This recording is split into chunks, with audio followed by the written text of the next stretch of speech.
نحمده ونصلي ونسلم على رسوله الكريم اما بعد فاعوذ باللہ من الشیطان الرجیم بسم اللہ الرحمن الرحیم۔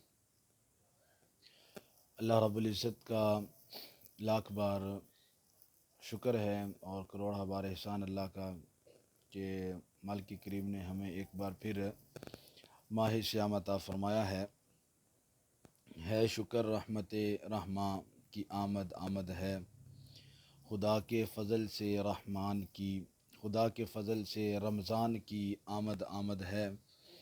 وہ ماہ جس میں ہوں دروازے بند دوزخ کے، وہ ماہ جس میں ہوں بند دروازے دوزخ کے، وکیل بخشش عصیاں کی آمد آمد ہے۔ میرے نہایت واجب الاحترام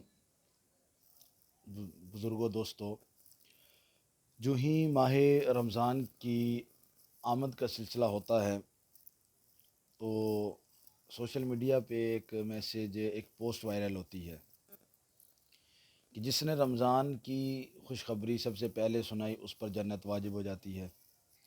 اسی طرح یہ ماہ ربیع الاول کے حوالے سے بھی ہوتا ہے کہ جس نے حضور علیہ الصلوۃ والسلام کی ولادت کی خوشخبری پہلے سنائی اس پر جنت واجب ہو جاتی ہے۔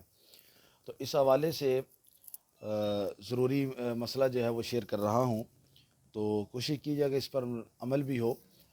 تو بات دراصل یہ ہے کہ یہ حدیث پاک اس طرح کہنا کہ کسی مہینے کی خوشخبری سنانا اور اس خوشخبری سنانے سے جنت واجب ہو جاتی ہے، علماء کرام فرماتے ہیں کہ ایسی کوئی بھی حدیث نہیں ہے۔ تو رسول کریم علیہ الصلوۃ والسلام نے ارشاد فرمایا من کذب علیہ متعمدا فلیتبوأ مقعدہ من النار۔ ارشاد فرمایا کہ جس شخص نے جان بوجھ کر مجھ پر جھوٹ باندھا اسے چاہیے کہ وہ اپنا ٹھکانہ جہنم میں بنا لے۔ اب اس میں ہمارے لیے قابل غور بات ہے کہ ہم بنا تصدیق کیے، بنا علماء سے پوچھے، جو بھی ہمارے پاس پوسٹ آتی ہے اس پہ حدیث لکھا ہو، قول علی لکھا ہو، کچھ بھی لکھا ہو، ہم اس کو شیئر کر رہے ہوتے ہیں۔ تو ایسی کوئی بھی جو ہے وہ حدیث پاک نہیں ہے کہ جس سے کسی مہینے کی خوشخبری سنانے سے جنت واجب ہوتی ہو۔ اللہ تعالیٰ مجھے اور آپ سب کو عمل کرنے کی توفیق نصیب فرمائے۔ وما علیہ الا البلاغ، وآخر دعوانا ان الحمد للہ رب العالمین۔